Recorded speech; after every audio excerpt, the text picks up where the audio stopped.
It's Friday, October 6th, 2023. My name is Ashton Ellett, here with another installment of the Russell Library Oral History documentary series, sponsored by the Richard B. Russell Library at the University of Georgia. I'm here today in Fort Worth, Texas, with Dr. J. Todd Moye, a native of Sandy Springs, Georgia. He earned his BA from the University of North Carolina at Chapel Hill and his MA and PhD in history from the University of Texas, Austin. Dr. Moye is currently the Fenton Wayne Robnett Professor of American History at the University of North Texas, where he also directs the UNT Oral History program. He is the author of 3 books: Ella Baker, Community Organizer of the Civil Rights Movement, Freedom Flyers, the Tuskegee Airmen of World War II, and Let the People Decide, Black Freedom and White Resistance Movements in Sunflower County, Mississippi, 1945 to 1986. He is also the founding series editor of the Oxford Oral History series and co-editor of Civil Rights in Black and Brown, Multiracial Freedom Struggles in Texas. Dr. Moye, Todd, thank you so much for taking some time out of your Friday. It's a beautiful day here in Fort Worth. It's a beautiful day and finally a cool day. It is fine. Blessed cold front of the... Yes, yeah. I think the storms that blew through... a friend of mine who's a native Texan said that they call those turd floaters around here. Yes. But whatever it takes to bring Frog cooler weather. Yeah. Right? The things that those are terms we don't have in Georgia. But maybe in parts of Georgia. Maybe South Georgia. Yeah. Maybe. So, well, let's start at the beginning. Tell me about your childhood and upbringing. You grew up in suburban North Fulton County. Yep.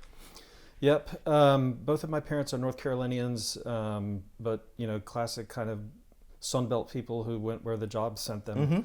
Mm-hmm. My dad managed trucking companies, and so I was born in Baton Rouge, where he was managing a roadway trucking operation, and he got transferred to Atlanta, so we moved to Atlanta before my first birthday. And they chose Sandy Springs as the place to land, so that's where I grew up. You're a political historian, so you'll appreciate this. One of my early memories is of the Bicentennial Parade. Okay. The American Bicentennial Parade in Sandy Springs. And a bunch of kids from our neighborhood got dressed up as colonists, I guess. Somebody found tricorner hats or something, and put us in the back of a pickup truck. And so we were one of the floats in the Sandy Springs Bicentennial Parade. And, we were watching everyone else go by and all that. And my mom asked me how it was later. And I said, Mom, it was, there was this really funny little man riding backwards on a motorized bike. And she rolled her eyes and said, that's called a moped. And that funny little man was Lester Maddox. Oh, yeah. So Lester owned one of the Pickwicks, Mm-hmm. his restaurant in Sandy Springs. Not entirely sure where it was, but I think it was over near the Turtles Records. Sure. But I'm pretty sure it had gone out of business by the 80s when I was really conscious. Governor Maddox had lots of business woes after his after leaving the governor's mansion and the lieutenant governor's office, I suppose. Though by 1976, I think he was running for president on the American Independent ticket. That makes sense. So, well, he struck me as a strange, not very important figure, as a 5.5-year-old. Sure. Like really eccentric. So, no surprise that his presidential campaign did not take off. Yeah, I mean, definitely strange, but in that era of Georgia politics, it was dominated by a real cast of characters. Yeah. That's absolutely right. That's absolutely right.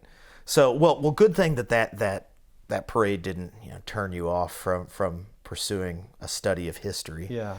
Was that something that you found very early on, that you had an interest in history? I did. Both through just continuing, getting interested in something and just continuing to do it, but also by being encouraged by my parents and others. My mom was someone who made us stop at every National Historic Site on whatever road trip we were on, and we went to every Civil War battlefield within a short drive of Atlanta. And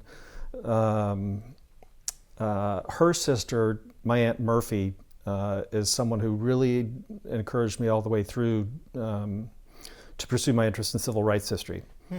So Murphy was a founder and the longtime resident of the Open Door community on Ponce de Leon, which she was a Presbyterian minister. She and her husband Ed were both radical Presbyterian ministers who ministered to homeless people and served soup kitchen and also did all sorts of human rights campaigns around Atlanta.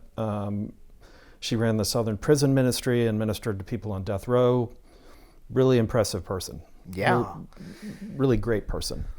And she was constantly feeding me, in high school, civil rights history books and talking to me about Dr. King and all this sort of stuff. But also growing up in Atlanta, it's just kind of in the air. Sure. Civil rights history is around you, and so it's hard not to be interested in it, I think. So, is that what led you to University of North Carolina, or had you thought about staying in state, maybe going to Emory, Georgia State, UGA? My father and my grandfather went to Carolina. Okay. And I grew up a huge Carolina basketball fan, and Well, nobody's perfect, Todd. So and I wish I had a better explanation for this, but I just always assumed I would go there, and I wanted to go there, and so I didn't have much interest in staying in Georgia, not because I hated Georgia, but Sure. I just always assumed I would go to Carolina, and it worked out that way. Well, I was looking at your CV, and I was trying to figure out the years and everything. So you're a contemporary of Christian Laettner. 4 years in college, I saw Christian Laettner go to the Final Four. Yeah. Not that you were counting, and not that that's Not that I cared all left that much. A lasting... Not that I cared all that much, and not that we weren't great during my college years, and then won the national championship the year after I left. Well, I'm sorry for dredging that up, and I should know better, with trauma-informed interviewing, that I shouldn't pick like that. It's going to take me a while to recover. Yeah. Now I'm going to have to rebuild my trust with you. Yes. After poking the bear like that. But no, tell me about studying history at UNC, which has a very rich history department. Southern Oral History program's been there since the early 70s, I think. Yeah. Yeah. Which is actually in the history department, not It is. not the library. It is. I have a story about that too. Yeah. I sort of went to college thinking I would be a history major if I couldn't think of anything better to do, along the way, and just kept staying interested in it, and didn't come up with a reason to change that focus. Okay. I really fell in love with it though in Bill Luchtenberg's class. He had taught a class, America since 1932, and of course, he's the dean of That's right. New Deal historians, and I couldn't get enough of it. And I think I took that class as a junior and just sort of decided maybe this is possible. This is who I want to be when I grow up. Maybe this is possible. I'm not really sure. So I used to go to his office hours all the time. A year or two before I took the class, maybe it was the year I took the class. Anyway, sometime around that time, Ken Burns' baseball miniseries yes. I know it very came well. out, and I played baseball through high school and loved baseball and was really interested in baseball history, and he was one of the talking heads in baseball. You a first baseman or a pitcher? I was a shortstop. What? I was You're a very tall a shortstop. Cal Ripken style. I was like 6'4", 170, I think. In high school. I could have gone through all 9 positions and not picked shortstop. Maybe not. Maybe second base. Again, that would be the one that would be less likely, I think. Yeah.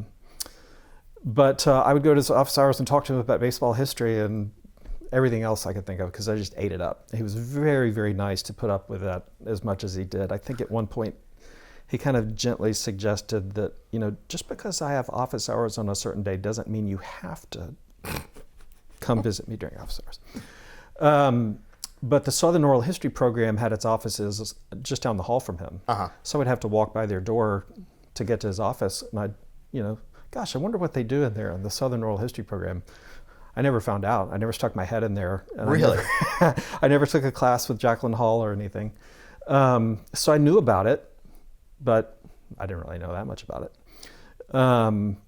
And no one taught oral history in my graduate program.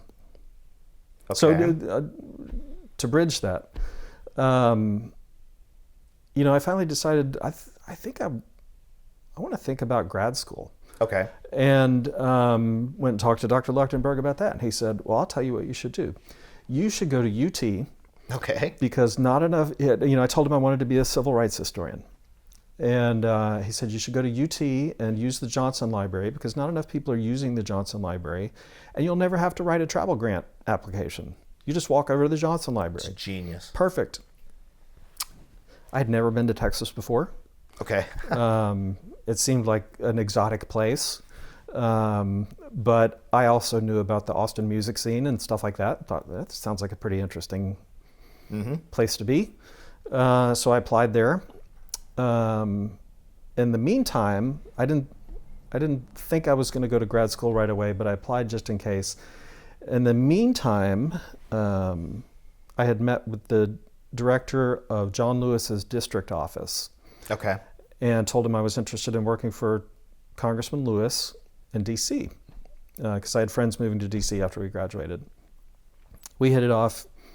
We thought each other were great. He said, yes, absolutely, do it. You just call so-and-so when you get there, and you've got a job.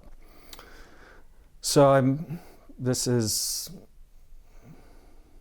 December or January after I've graduated from college. I show up at the DC office, and the director of the DC office is like, Reverend Love in Atlanta does not hire people for the DC office. You're welcome to an unpaid internship answering phones. I'm like, I got to pay my share of the rent. I can't do that. So for a year, I worked at a barbecue restaurant in DC and tempted the Smithsonian. So I did that and really got serious about applying to grad school. I really don't want to do this for too long. So I applied to UT in the meantime. They accepted me. And Dr. Leuchtenberg was right. It was easy to get into the Johnson Library and use the archives. And so I wrote lots of papers about Lyndon Johnson and the civil rights movement in my seminars. And so that worked out really well. Yeah. In the course of doing that, I wrote a master's thesis on Johnson and the MFDP, the Mississippi Freedom Democrats, and the Atlantic City exactly, Convention. Civil rights, politics. Yeah. And I kind of felt like I got that out of my system. I got much more interested in grassroots level organizing. Okay. So I wrote that one with Lou Gould, who was the big political historian at UT at the time. Historian of the Republican Party. Yep. And the Republican Party, excuse me. And the rumors at the time were that Karl Rove was doing independent study with him about the Republican Party. I never nailed that down, but we didn't have we had a series of African American historians who stayed for a year or two and then left, and we didn't have anyone who really did African American civil rights, but David Montejano taught a class in social movements, and he, of course, is one of the deans of the Mexican American movement historians. And so I hooked up with David and told him I'm really interested in studying, SNCC, grassroots organizing. And I want to do it in Mississippi, and there's this place that produced both Jim Eastland and Fannie Lou Hamer. I want to figure out how that's possible, that two people who are such bookends, such opposites of each other could spring from the same soil. And so we put this plan together. And the one missing piece was that I knew I was going to have to interview people. I knew that, the SNCC archive is great. The SNCC produced a lot of typed reports and a lot of paper. And so there's a lot of information in the SNCC archive. But I knew that there was another archive out there in people's heads that I needed to tap into. So I needed to learn how to do oral history. And we didn't have anyone who taught oral history. So David's civil rights instruction for me was go for it. Go for it. Yeah. So I bought a book by James Hoops that I think was called Oral History, a Practical Guide, or Oral History. Oral History was the title of it. It's basically a how-to book.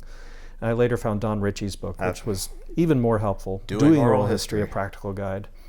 But I also started emailing Jacqueline Hall.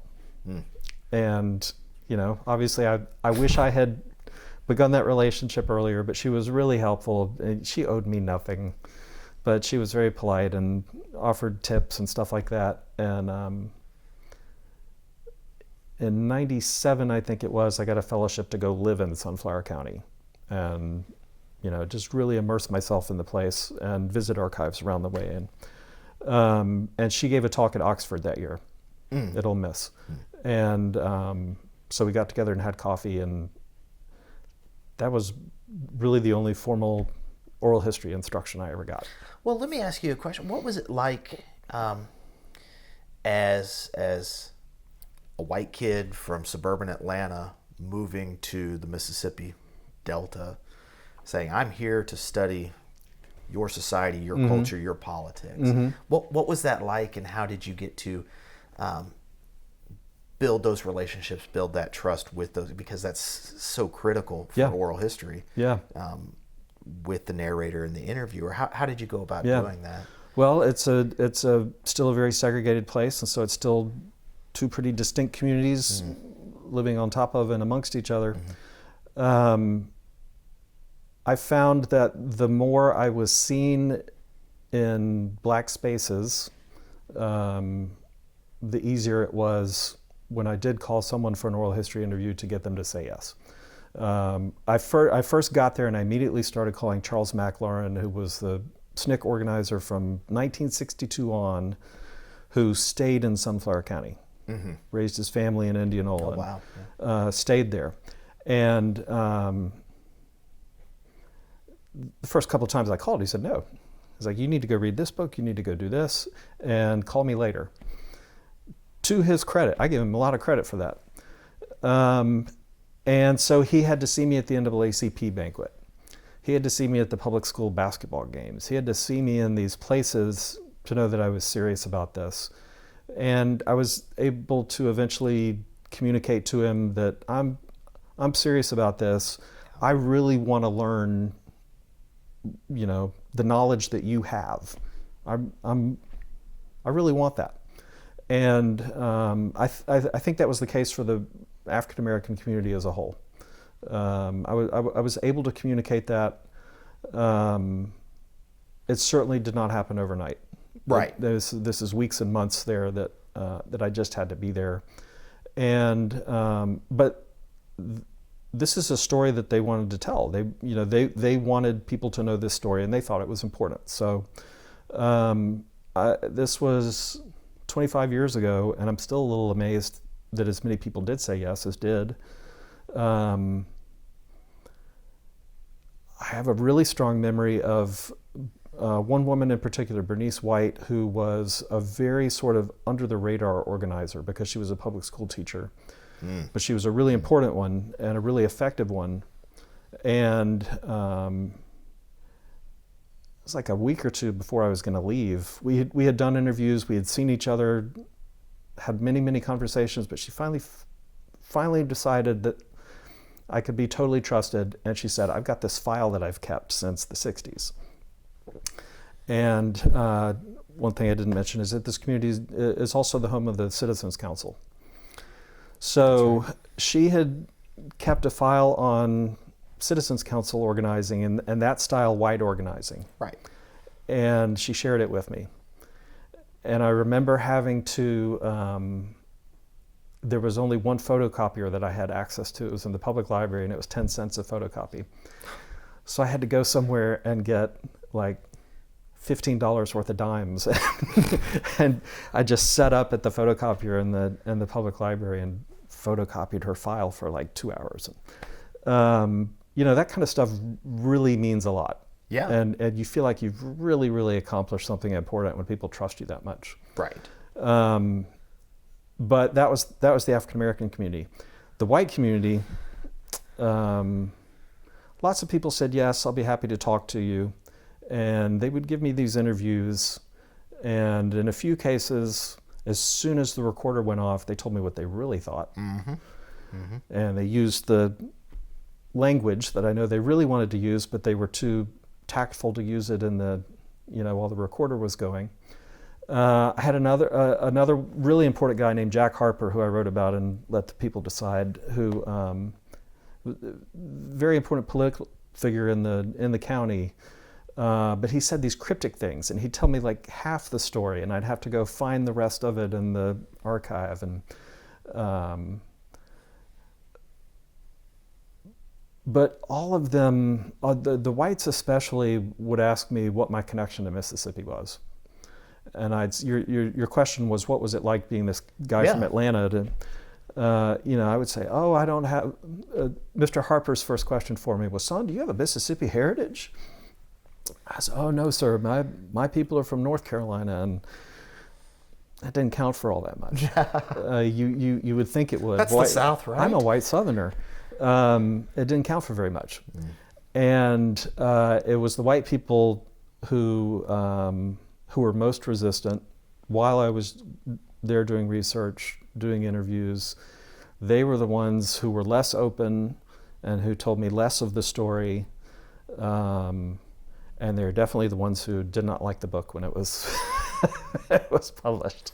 Do you think it's because was it because you were a scholar, or did you not have the right shibboleths, we'll say, to sort of get past the gates? All of the above, but also because I punctured myths that the people my age grew up with. It was people my age who objected to it the most. I'll give you a very concrete example. Classic Gen X behavior. They don't. It feels like they're of a different generation, but the newspaper editor Jim Abbott was hugely helpful to me. Basically gave me an office in the newspaper offices and said, here, just go through our morgue and do whatever you take as many notes as you need to. Well before the days of ProQuest. Exactly. Important. And again, no photocopier there, so I would just sit there with a laptop and transcribe newspapers. And he would introduce me to people, and really fantastic guy. But he kept telling me while I was doing this, I would thank him, and he'd say, you don't have to thank me, you just have to come back and talk to the Rotary Club when you publish your book. And I was happy to promise that, because I didn't think it was ever going to turn into a book. I'm just trying to write a dissertation. Right, you're trying to get done with grad school. I'm never going to have to pay up for this promise. And but the book published, and the first person I heard from was Jim Abbott, and he had basically stayed a member of the Indianola Rotary Club for 20 years. Just so they would have at least one liberal. He didn't want to let it go all, right wing. So he made me come talk to him, and I gave a little spiel. I read from the epilogue of the book where I talk about the way that people remember the civil rights movement in the Mississippi Delta and the problems that I had with that, and then open it up for Q&A, and the first hand goes up, and the guy says, I say we take him out back and beat the shit out of him. Ha ha ha. I knew the ha ha ha was not sincere. But then the other guys my age were like, why don't you write about Ted Kennedy and those people in Boston who wouldn't segregate their schools? I'm like, I don't care about Boston. Ron Formasano wrote that book. Yeah, other people are writing those books. I'm interested in Southern history, and this is part of my history too. I want to understand it better. But what they really objected to was about the way I wrote about the Citizens Council and the continued efforts well into the 1980s to keep the schools segregated.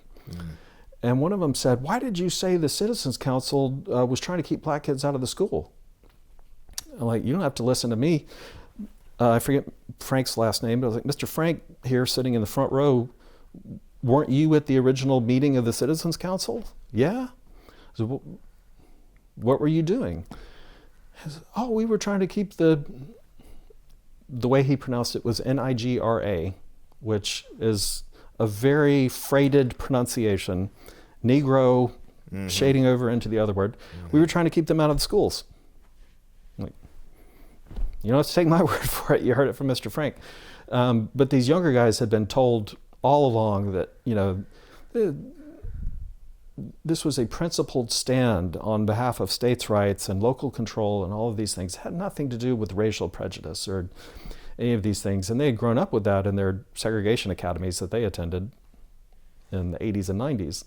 And which just so happened to be founded either in 1954 or 1968, 1970. In Indianola's case, it was like the Monday after the Holmes decision.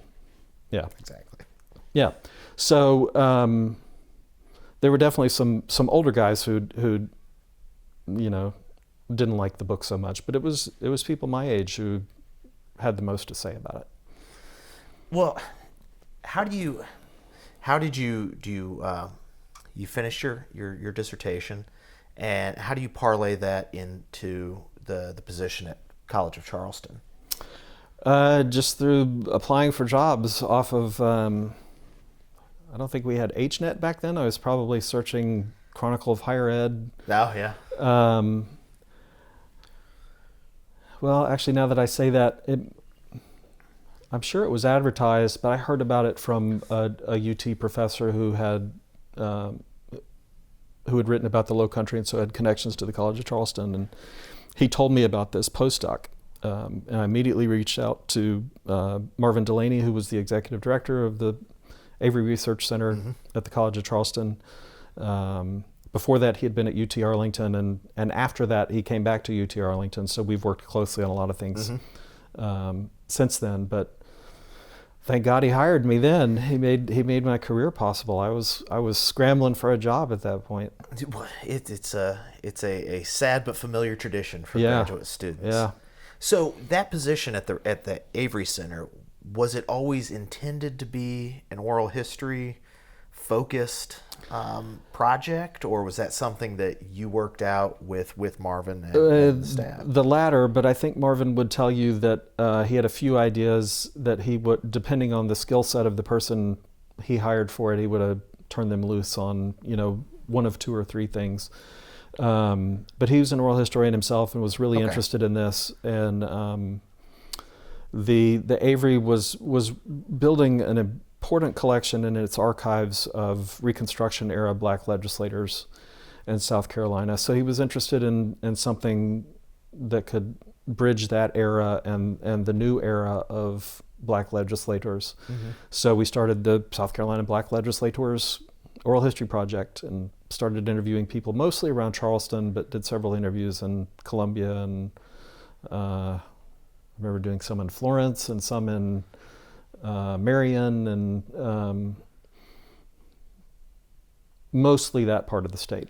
So were these primarily state legislators? Exactly. So I'm trying to think, when did Jim Clyburn go to? He was in Congress at that point. He I was tried already. to get him to do an interview with us, but never got on his schedule. Yeah, I can imagine. Yeah. Maybe he's getting to that age. Yeah. He now that might be more historically minded.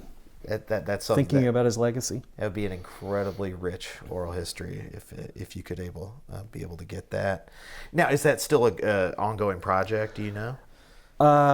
If it is, it's in drips and drabs. I think. Yeah. I don't think they have had a full-time oral historian since then. But they've certainly had people who could add to it. That's unfortunate. Yeah. So from there, you finish up your postdoc, and this is where you go to the National Park Service. So tell me, most graduate students they expect to graduate, maybe do a postdoc, get themselves a tenure track job as a classroom, as a teacher, researcher, what have you. How did you make the leap to the federal government? That job ad went out while I was a year into the postdoc at the Avery, and I could have extended that for another 2 years. But I mean, the chance to interview Tuskegee Airmen full time and work on a new national park, be a part of a team that's creating a national park was just such a fantastic opportunity. I jumped at it. I was able to convince them that I knew what I was talking about, that I knew how to do, archivally sound and professional oral history interviews. Again, I didn't have anything on my transcript that said that was the case, but I was able to convince them that I knew what I was doing, and I think I did a very good job there. But that was such an incredible opportunity that,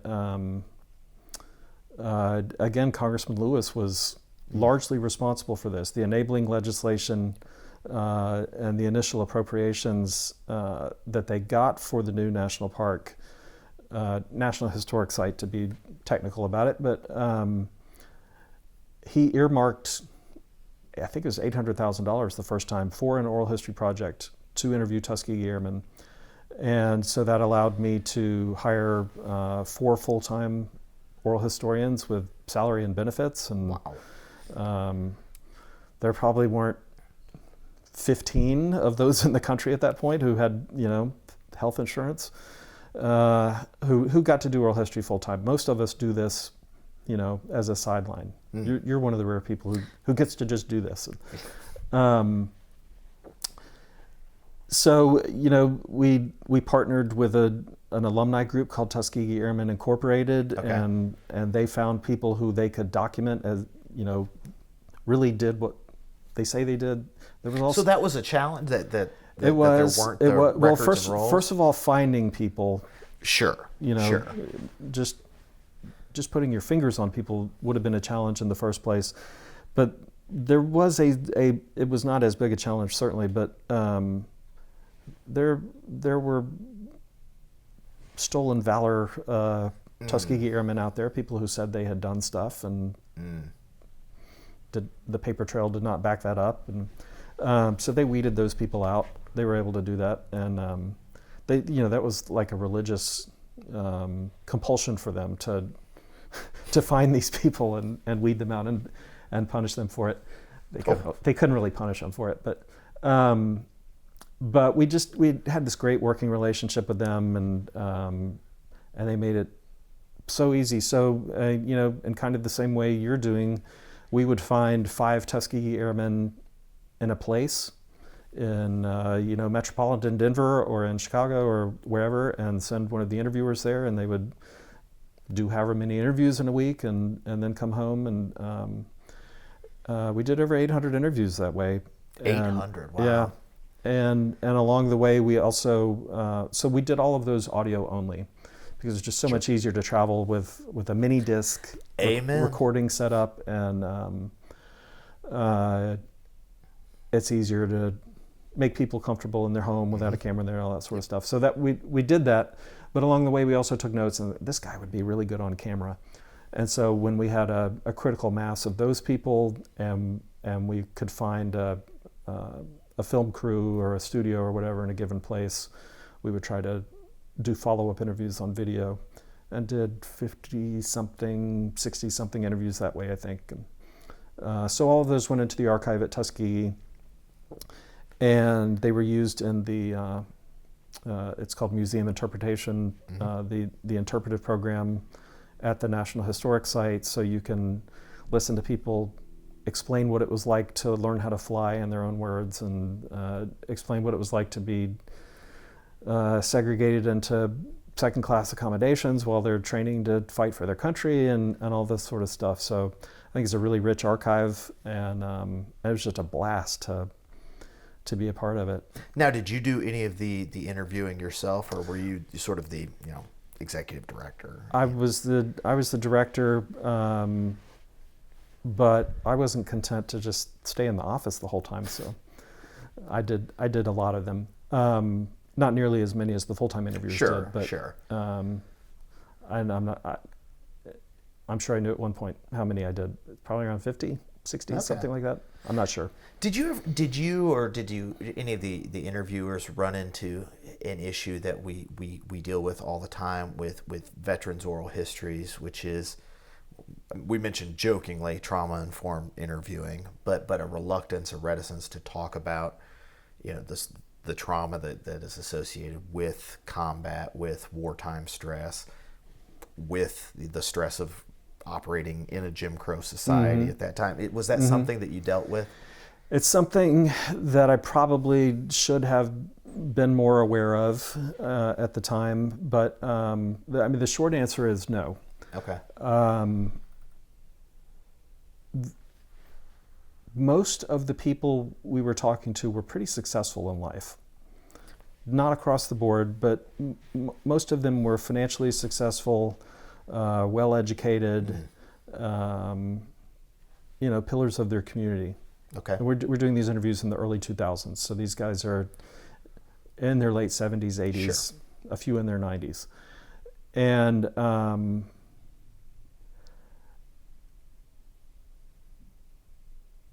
they didn't allow Jim Crow to traumatize them. It certainly could have, but they didn't allow it. I'm making a big generalization about 800 plus people, and it's hard to do that. But Sure.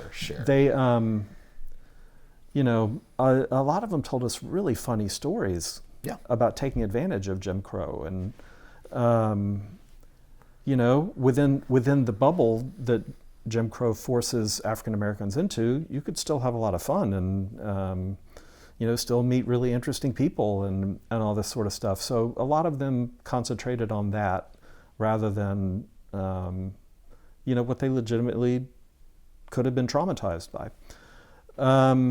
So I can't think of, they certainly told us some terrible, terrible stories about that. Absolutely. But not in a way that seemed to indicate, it indicated a deep emotional response and a deep historical consciousness and all of that, but didn't seem to indicate trauma. I probably should have been more attuned to that, though, just in case. The ones who were in combat, it seems that where the trauma would have come up would be when they talked about colleagues that they lost in combat, but I can't think of too many examples of that. Yeah. And they, they famously escorted bombers. Right. They were provided the fighter escort to the bombers, who were, unleashing megatons of explosives on factories, but they knew that some of those were hitting civilians and cities and things like that. But they just said, this is a way to shorten the war. It didn't bother us. We didn't think about it in those terms. We wanted to get the war over with as quickly as we could, and we had been trained to do this, and we were good at it, so we were going to do it, and that was our job. Somebody else gets paid to worry about. Which is the damage we're inflicting. Yeah. Demonstrates the effect of training. Yeah. That's how they were trained. Yeah. So I assume you were there five years? About 5 years. And that was the course of the funding and the project. Uh-huh. So what convinced you to maybe shift gears and go back into sort of the traditional academic teaching route from there? I wanted to keep doing oral history if I could. I liked being able to sort of shape a program and be responsible for its priorities, and but I also wanted to teach. And the sweet spot for being able to teach and do oral history and run a program is pretty small. The Venn diagram for that is pretty, That's right. Those are three circles usually. The dot in the middle is just a dot. So I was looking at public history jobs and but also just teaching U.S. history jobs, and but the one that opened up that really hit the sweet spot was at UNT. That was teaching 20th century U.S. history and running the oral history program. And I found that it was a lot more fun to run an oral history program that had existed for 40-something years than one that you have to create yourself and you have to explain to the bosses every 10 minutes what oral history is and all that. So it was really nice to step into a situation where oral history was accepted, and I wouldn't say it's well funded, but it was funded, and people got it. Mm-hmm. And so it offered me some freedom to do my own research. It got me in the classroom, which I enjoyed, and it let me run this oral history program. So win-win-win. Well, so your first two publications were based, extensively on those oral histories mm-hmm. that you had done, first as a grad student, then as a National Park Service employee. That's right? Yeah. Well, tell me about the UNT oral history program, because Texas had UNT, Baylor has a history of excellent oral history. Why Denton, Texas? Why University of North Texas, or North Texas State College as it was before then? A lot of it comes down to personalities and good luck. I'm sure there's a background reason that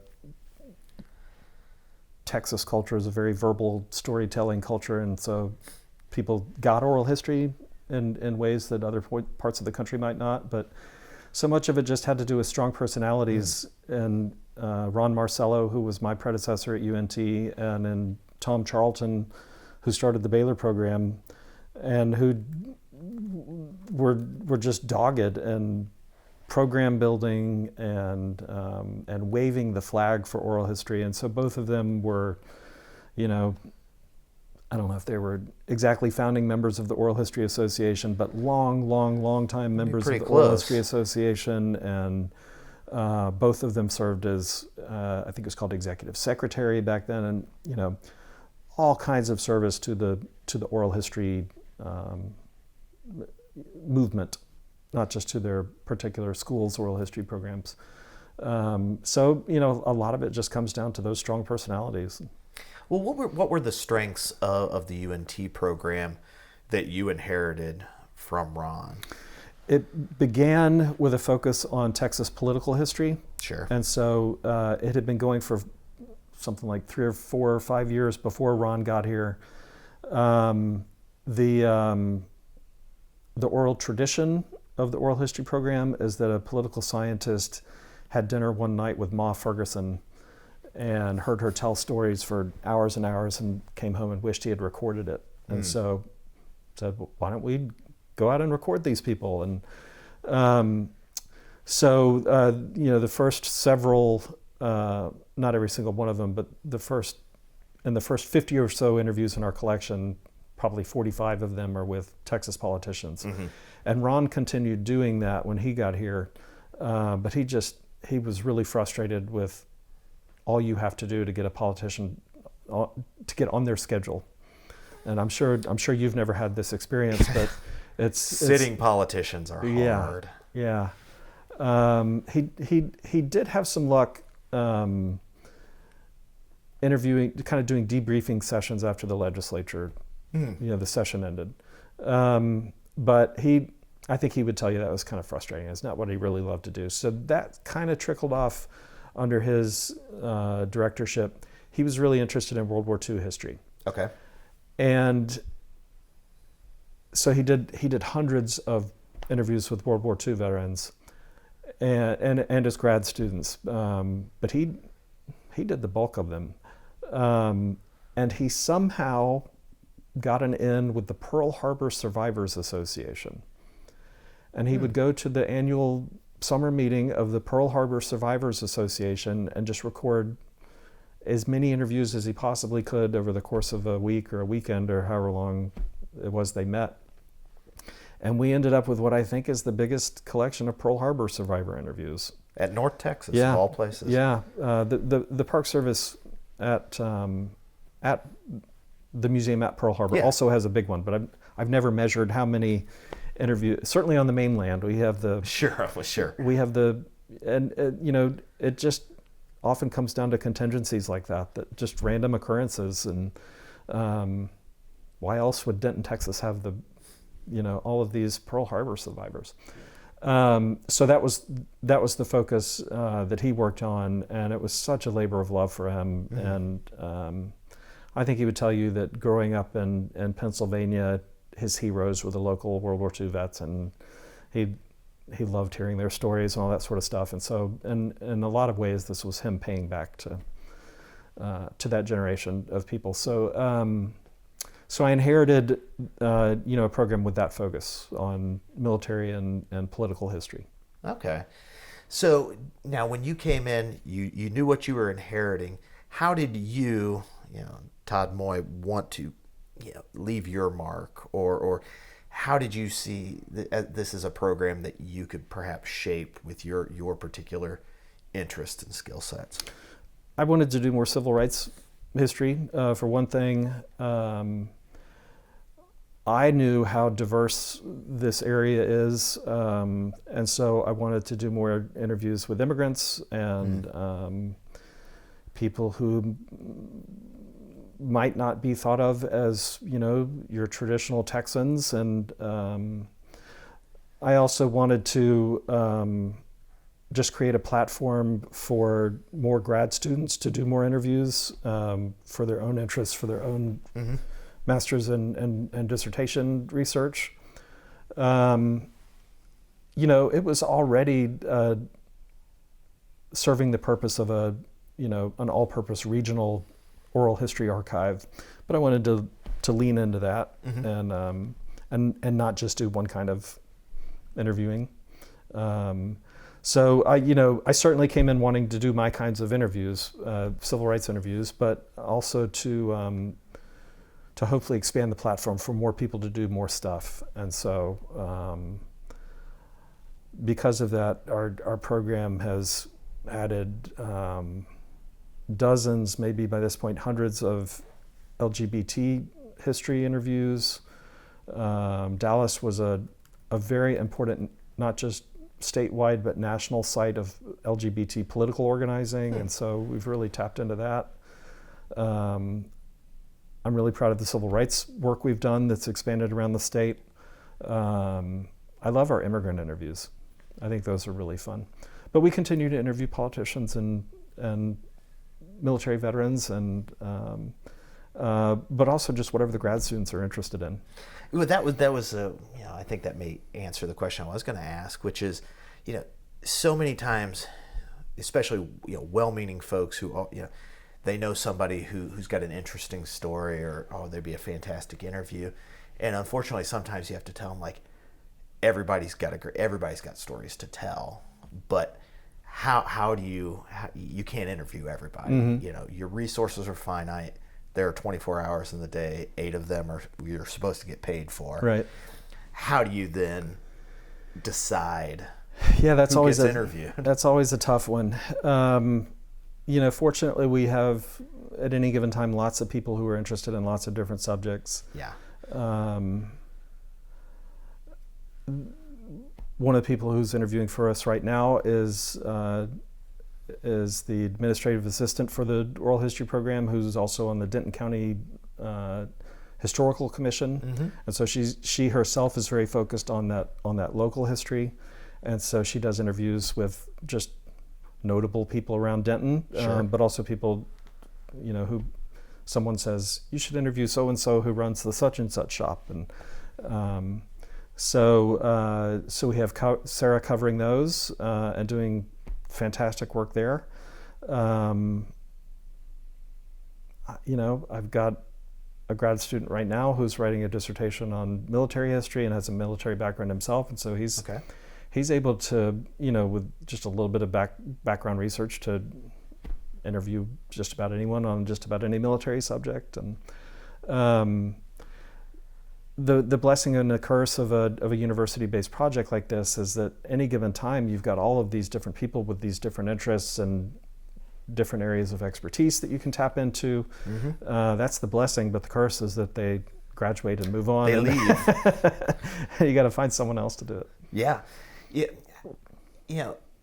When I think back to the oral histories I was using when I was doing my master's thesis and dissertation, they were printed, bound volumes.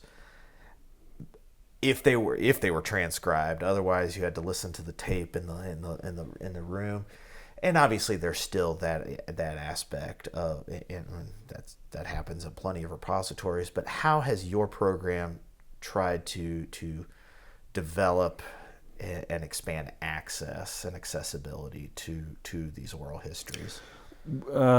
We're very lucky to have the Portal to Texas History people on campus, and other digital librarians, and we have a great relationship with our special collections librarians and our digital librarians and the Portal to Texas people, Portal to Texas History people. So I don't have to be an expert on that aspect of it. Fortunately, they are great at making it accessible for anyone with an internet connection. Right. For the collections that we have decided to, provide that level of access for. But Special Collections provides a different level of access for all of our interviews. We provide access to all of our interviews. We're still kind of old-fashioned in that we try to transcribe as much as we can. We can't transcribe everything we produce, but we transcribe as much as we can, and that means that we edit it. And let the interviewees edit it, which is a very slow process. Okay, yeah. But the user knows that what they're reading is. Yeah, that is in sort of old. It's not old fashioned. It's traditional. That is a traditional best practice. Yeah, but a collection like the Civil Rights in Black and Brown collection is. It's all video that has AI generated transcript embedded in the video. All of that's on the Portal to Texas History. There's also a separate digital humanities website at TCU that's clipped and keyword attached and very searchable that way. A different way of providing access. But do you guys use the OHMS platform that's developed at Kentucky? We don't. In both of those cases, I tried to make the case for that because it seems to be. I mean, I know that your outfit uses it. It seems to be the one that most oral historians and archivists are moving into. The digital librarians at UNT didn't like it for some reason, and I wasn't able to talk them into it. My partner, one of my partners, who was the main partner on the Civil Rights in Black and Brown project, and the TCU digital librarian at the time, were very interested in creating a similar kind of platform to make their things available, and they went in that direction. It's that independent streak of Texans. That could be it. But also, wanting to experiment and see if you could come up with something even more useful. Sure. Yeah. I'm astounded at how much the field has innovated in the 5 or 6 years that I've been here and doing oral history full time. And it's a constant innovation. It's not one of those things where you walk into the classroom with your notes from when you were in grad school and you give the same talk. You constantly have to be learning, and best practices shift, and you have to stay active in the community. Speaking of which, how have you tried to stay active in the professional community of oral historians? Mostly through the Oral History Association, okay. Which was really helpful to me coming up. The first time I ever went to it, I was on a panel with Don Ritchie, and Don's a great man. He's incredible. So generous, and just accepted me as a peer and all this kind of stuff when I didn't deserve that at all. But I accepted the generosity, and so I had a lot of people like that. Cliff Kuhn, the late great, at Georgia State was an incredible friend and mentor. While I was at the Tuskegee Project, I don't know if I mentioned, but that was based in Atlanta because that's where the the Southeastern Regional Office of the National Park Service was. So we were in the old Riches building in downtown Atlanta, and so I worked really closely with Cliff on a lot of things then. Linda Shopes, Rena Ben Mayor, all of these great oral historians just were so helpful to me as I was coming up that I feel like that's where I need to put most of my energies in order to pay some of that back. But so I've served on just about every committee you can serve on Right. at the OHA. You know, it's interesting that you have some folks who are very active in OHA, and then you have a very active oral history section in the Society of American Archivists. What sort is there a tension between oral history programs that are based in the libraries like the Russell Library or like the Nunn Center at Kentucky, and then there the programs that are in history departments? I'm not aware of any. Okay. I mean, there may be some minor ones, but I'm not aware of any. No. Well, it sounds like you have a great working relationship with your special collections library. Absolutely. So keep that up and be nice to the librarians. And the When archivists. people tell me they're interested in getting into oral history, people, academics tell me that, how do I get into this? Like, go make friends with your librarians. Just Right. step one, make sure the librarians like you, and that's move true on enough. from there. Well, tell me about we've talked about the civil rights in Black and Brown project. We've referenced it a couple of times, but tell me about that project and how that was different from the traditional oral history projects you were doing at UNT. Sure. It started because Max Krochmal, who was at TCU then, who was doing civil rights stuff, oral history work around Fort Worth. I knew him. He knew what I was doing in Denton. He knew what Marvin Delaney and Jose Angel Gutierrez were doing at UT Arlington. And one day he just suggested we all get together for coffee and talk about ways that we could do this without stepping on each other's toes, and just reinventing the wheel every 6 months. And that evolved into a decision to write some grant applications to see if we could find a way to do this stuff together. And we eventually decided on not just doing stuff around the Metroplex, but doing stuff around the state. So Max deserves all the credit for writing these grant proposals, and for doing the really hard, heavy intellectual lifting of what a project like this might look like. We got some money. I think this would be the summer of 2015. I may be off by a year, but we applied for an NEH collaborative grant. Okay.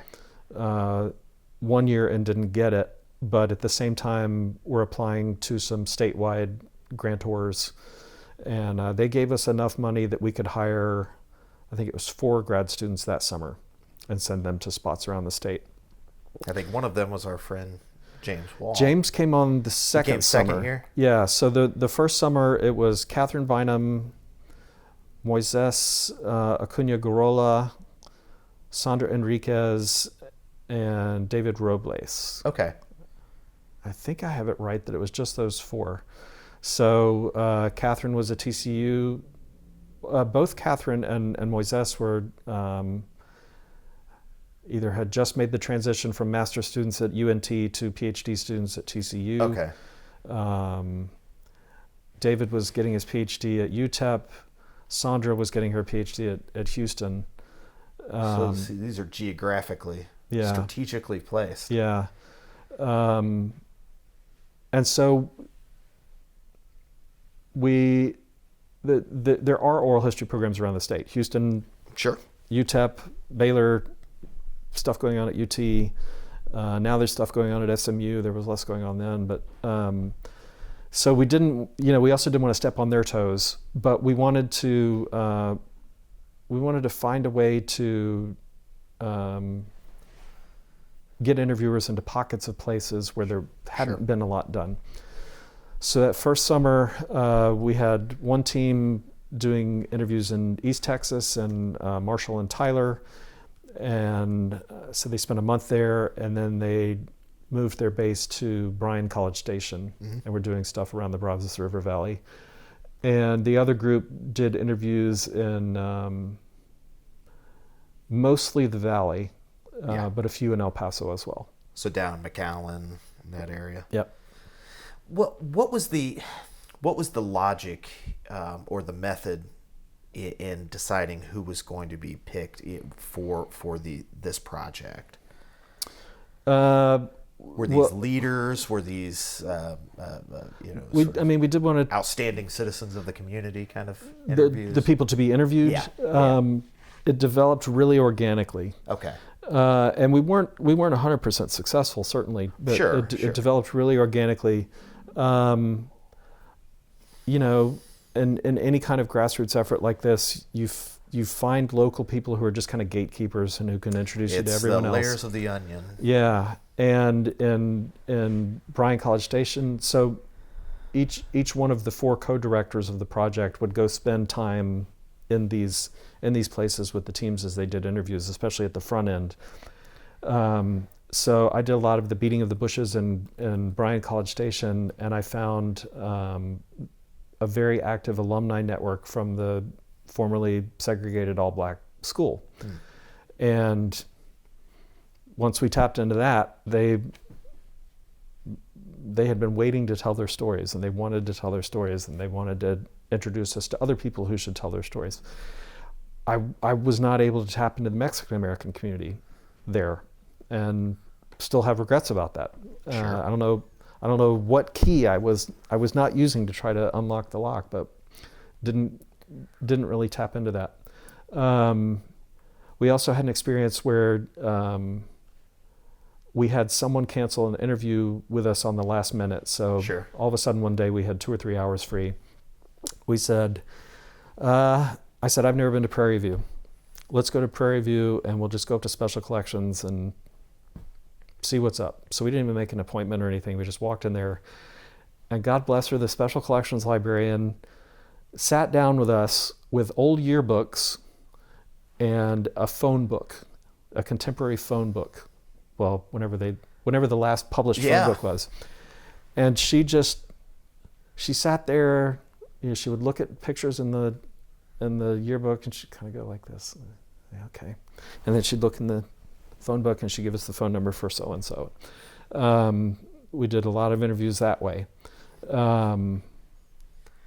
It's an art, not a science. Again, well, yeah, but also someone who owes us absolutely nothing takes all of this time to help us because the kindness of strangers. We barely even explained the project to her. She's like, "Oh yeah, okay, I got you. Here's how we'll do this." So some people just instinctually get it and are willing to help you. So a lot of it happened that way. I'm trying to remember how the Corpus Christi was the other area that I helped. No, I helped in Corpus Christi the next summer. The next year we did get the NEH collaborative grant, which allowed us to hire even more grad students and send them to even more places. And so our mutual friend James Wall did come on that summer, and he did interviews in Corpus. I'm trying to remember where else. He may have been based just in Corpus. Mm-hmm. Well, has this project, which then became an edited collection, has this become sort of a model elsewhere? Do you know? It should be. I don't know if it has. That's a good answer. I don't know if it has yet or not. It's obviously difficult to replicate because it requires a big grant. Right. And most of the big granting agencies are not lining up to fund oral history projects, as you've probably discovered. So it's getting better. Mm-hmm. The environment is getting much better for oral historians, but we usually end up kind of at the end of the line. Russell Library has been very fortunate with the Whiting Foundation. I was going to say the Whiting Foundation has been great in recent years. Yeah. IMLS has gotten better. NEH has gotten better. Yeah. Just in my anecdotal experience, funding the things that I notice, funding more oral history work, and work that has less to do with the recording of oral histories and more to do with the accessioning and processing and accessibility of oral histories. And the life cycle of oral history.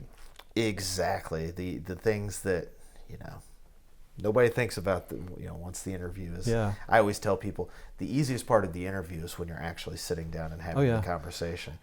The hard part is before and after. And that's only a small percentage of. Oh yeah. We're going to be here hour and a half, 2 hours tops, and the rest of it is planning, travel, and then editing, preservation, and access, which is continually changing.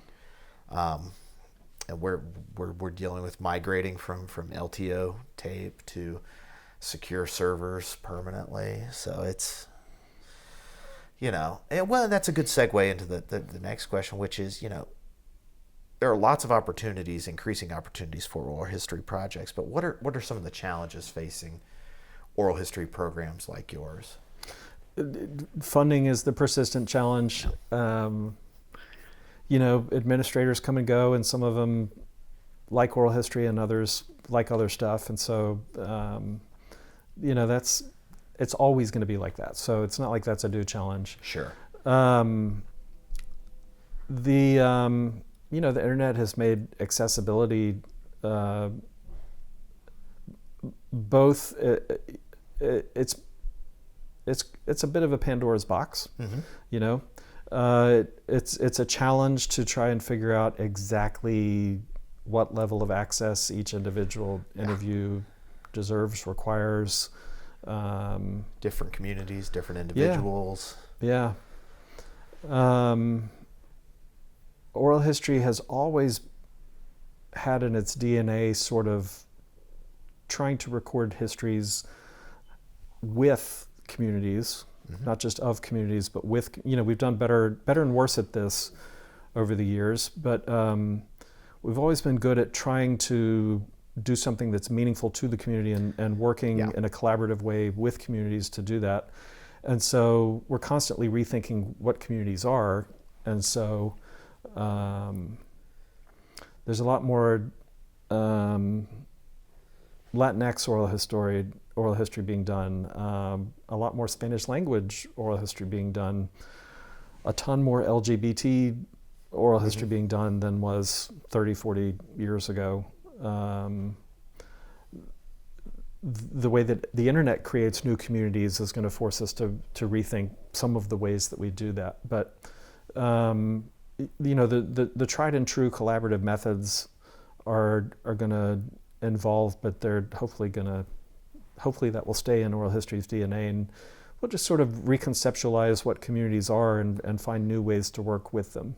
What's the down? You sort of touched on this with the Pandora's box comment, but what are the downsides to near universal access that the internet provides? It just makes it so much easier to take something someone says out of context,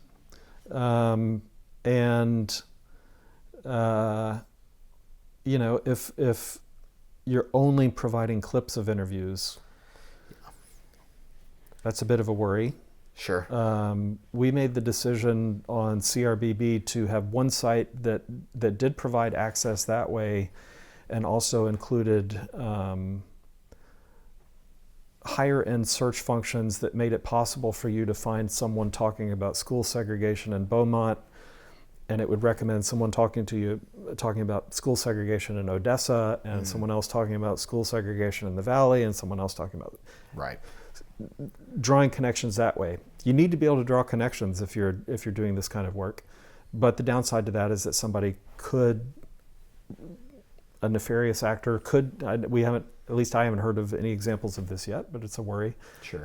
Just zero in on one soundbite of one person talking about this, and spin it in a way that either, I said nefarious, but you could also do it with the best of intentions. Oh, sure, sure. Miss the rest of the context that the person is talking about in the interview. Well, and I think it's a similar issue confronting folks in digital humanities and digital libraries, which is there's it's seemingly insatiable appetite for digitized, born digital content that, if you had to come to the reading room, if you have to come to a viewing room, there's perhaps an illusion of control of the intellectual property of the copyright, even though repositories are not the copyright police. I'll be the first to say that. But if you're putting all this content on the internet, it doesn't take anybody that much can do anything intelligence to rip things off of the internet. and I know I won't mention any names, but I've seen portions of my oral histories be run in political commercials. Really? In election season, and you sit there and you watch it, and you're like, man, that shot looks really familiar. Oh, so it happens, but it's a balance, right? Access.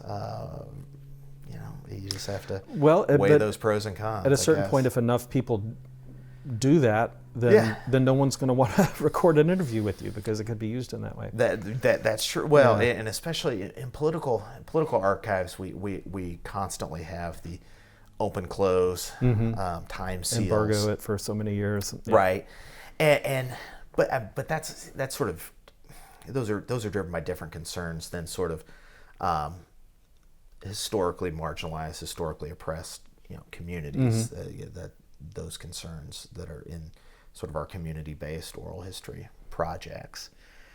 So you were talking about community-based oral history projects and how that seems to be the projects that Whiting Foundation, maybe the Mellon Foundation, others seem to be interested in pursuing. How can programs like yours help make those possible? Even you have the university, which works on the on the semester system. You got people coming and going. How can you make that work? I think the most important thing you can do is over years and decades prove that you can do this to the highest professional standards, so that anyone who taps into what you're doing will be held to those same standards. So you can tell the NEH, you can tell the Whiting Foundation that whatever we record, we're going to record according to the Oral History Association's principles and best practices. It's going to be accessioned and processed, and whatever the digital librarians do or don't do with it are going to be done to the highest archival standards. I think that's the most important thing that university projects like ours can do is establish those reputations and be able to ensure that to the grantors that anyone who does this under our aegis is going to do it to the highest possible standards. So you don't have to worry about your money going to a fly-by-night. And there are fly-by-night oral history projects, some of which are done to those very high standards. But at least we can give a seal of approval that we've developed over the years. Well, we've talked a lot about the program, but what projects are you personally working on? You had the book on Ella Baker, but I guess that's been a decade. In 2013. Yeah, I guess so. Not to dredge up more. Yeah, it doesn't seem that long ago. Time's a flat circle since COVID. So. I'm working on a biography of Julian Bond. Really? Yeah. That's very exciting to hear. An Atlanta project, a Georgia project. So at some point I'll be diving into the Richard B. Russell Library for context of Julian Bond's political career. We will. We have an excellent oral history with Julian Bond that was done by my predecessor Bob Short. That was shot up in Washington D.C. and that's I'm very excited to hear that somebody is I wish I was farther along on that, but that's what I'm working on. Well, it gets you back home. The Atlanta, the Woodruff Library in Atlanta has an excellent archive, top notch. Emory's right there. Yep. It's you're back to your roots. Georgia State's got some really good stuff that's still under embargo. So. Yeah, that again, political history is it can be challenging sometimes. But when I started my dissertation project, the records of the Republican Party of Georgia were not yet processed and open.